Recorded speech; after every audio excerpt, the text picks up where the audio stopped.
السلام علیکم ورحمۃ اللہ وبرکاتہ۔ دوستو، استقبال کیا جاتا ہے آپ کا علم کی تختی یوٹیوب چینل میں۔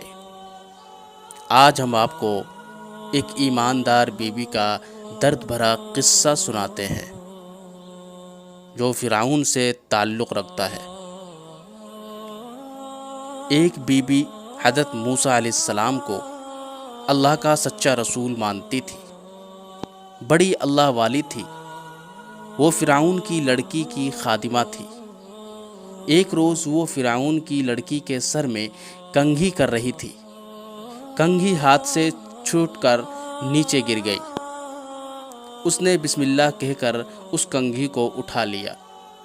فرعون کی لڑکی نے کہا، یہ نام تو نے کس کا لیا؟ کہا، یہ اس خدا کا نام ہے جس نے تجھ کو اور تیرے باپ کو پیدا کیا اور یہ بادشاہت دی۔ لڑکی نے کہا، خدا تو میرا باپ ہے۔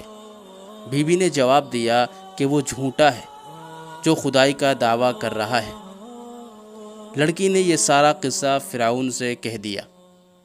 فرعون نے بیوی کو بلایا اور کہا، جس خدا کا تو نام لیتی ہے اس کو چھوڑ دے اور مجھے خدا مان لے۔ بیوی نے کہا کہ میں نے اب تک تو اپنے ایمان کو چھپایا تھا، مگر اب جب کہ ظاہر ہو گیا تو اب میں بے خوف کہتی ہوں کہ سوائے اس خدائے وحدہ لا شریک کے کوئی خدا ہونے کے قابل نہیں ہے، اور میں اپنے اس سچے خدا کو جس نے زمین آسمان کو اور کل مخلوق کو پیدا کیا ہرگز نہیں چھوڑوں گی۔ فرعون نے کہا، اے خادمہ، تیری خدمت کے مجھ پر بہت حق ہیں، تجھ کو سزا دینا نہیں چاہتا، تو باز آ جا اور میری خدائی میں فرق نہ ڈال اور میرے سوا کسی کو خدا نہ مان۔ بیوی نے کہا کہ میں اپنا ایمان خراب نہیں کروں گی اور میں اپنے سچے خدا پر اپنی جان قربان کر دوں گی۔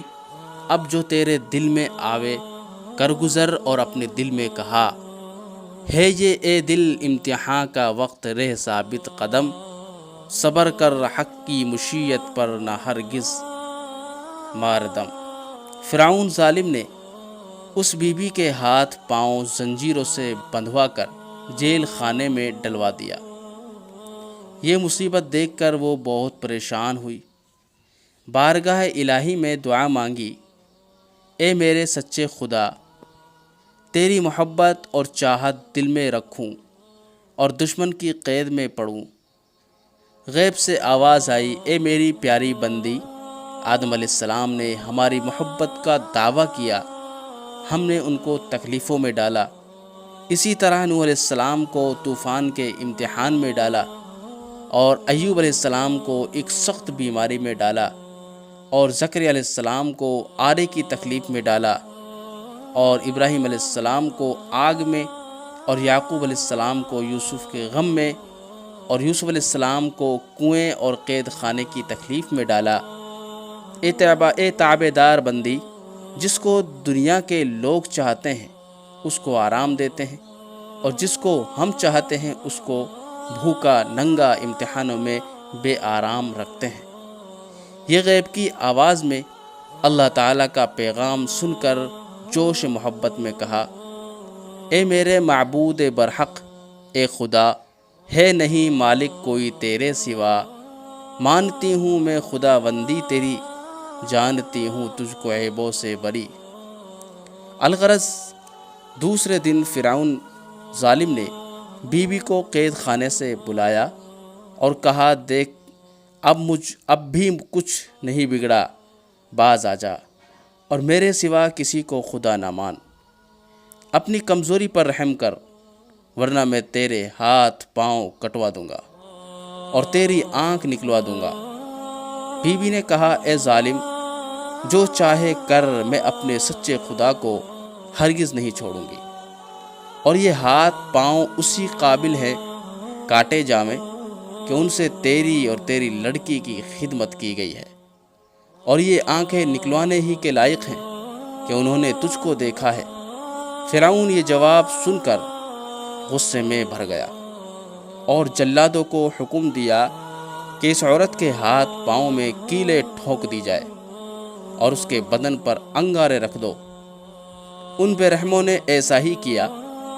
وہ بی بی یہ سب تکلیفیں اٹھاتی رہی اور فرعون سے کہا، ظالم بے ایمان، جتنا چاہے ستا لے، میں اپنے سچے خدا کو نہیں چھوڑوں گی۔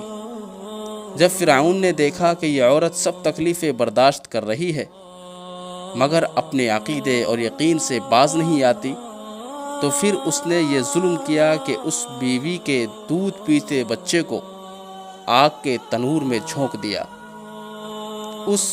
اس پر وہ بے چین ہو گئی اور بیٹے کی تکلیف اور جدائی سے آنکھوں میں آنسو بھرائے۔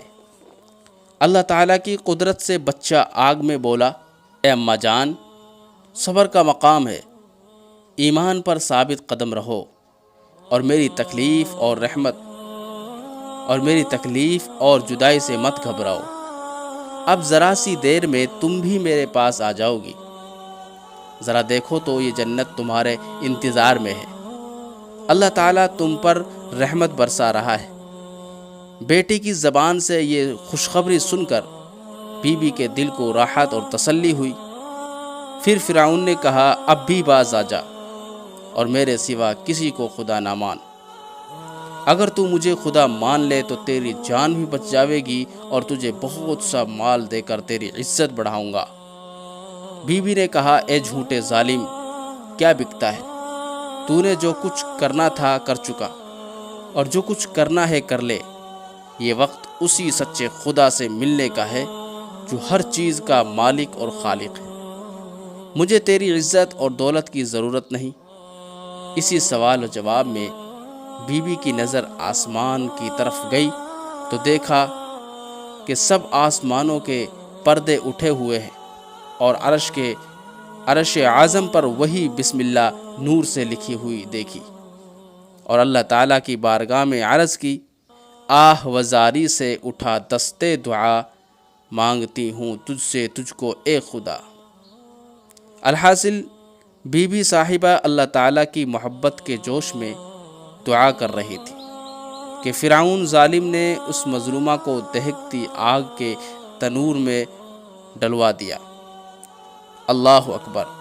کیسی ہمت اور صبر کرنے والی بیوی تھی کہ ایسے سخت امتحان میں اور کیسی سخت تکلیفوں میں ثابت قدم رہی اور اپنے ایمان کو نہ چھوڑا اور اللہ تعالیٰ کی محبت میں اپنی جان دے دی۔ دوستو اور دیندار بہنوں، دیکھو دین اور ایمان بہت بڑی نعمت اور دولت ہے۔ اپنے جی کی چاہت سے دنیا کسی تکلیف یا حرص و لالچ سے اپنے دین اور ایمان میں فرق نہ آنے دینا۔ دنیا اس دکھ بھرے قصے سے سبق حاصل کرنا۔ ہمارے رسول حضور صلی اللہ علیہ وسلم معراج کو تشریف لے جا رہے تھے۔ جب حضور صلی اللہ علیہ وسلم مصر کے قریب پہنچے تو آپ صلی اللہ علیہ وسلم کے دماغ میں ایک بڑی عالیشان خوشبو آئی۔ آپ صلی اللہ علیہ وسلم نے حضرت جبرائیل علیہ السلام سے فرمایا، اے جبرائیل، کیا یہ خوشبو جنت سے آ رہی ہے؟ انہوں نے عرض کیا، یا رسول اللہ، جنت تو یہاں سے بہت دور ہے، یہ خوشبو تو فرعون کی لڑکی کی جو خادمہ تھی اس کی قبر سے آ رہی ہے کہ اس نے فرعون کے ظلم و ستم اٹھائے مگر ایمان نہیں چھوڑا اور اللہ تعالیٰ کی محبت میں قربان ہو گئی۔ اسی واسطے اللہ تعالیٰ نے اس کو بڑی عزت بخشی ہے۔ سبحان اللہ مسلمانوں، خدا کی قسم، ایمان میں اور اللہ کی محبت میں اور تابعداری میں ایسی تیز خوشبو ہے کہ جس خاک میں ایماندار اور تابعدار بندہ مل جائے گا اس خاک کو بھی جنت کا نمونہ بنا دے گا۔ دوستو، مجھے امید ہے آپ کو یہ قصہ سمجھ میں آیا ہوگا اور آپ نے اس سے بہت ہی بہتر سبق حاصل کیا ہوگا۔ اسی طریقے سے قصے، کہانیاں، سچے واقعات، انبیاء کرام اور صحابہ کرام کے واقعات سننے کے لیے اور علمی باتیں سننے کے لیے، دین کے مسائل جاننے کے لیے ہمارے چینل علم کی تختی یوٹیوب چینل کو سبسکرائب کیجیے۔ جزاک اللہ۔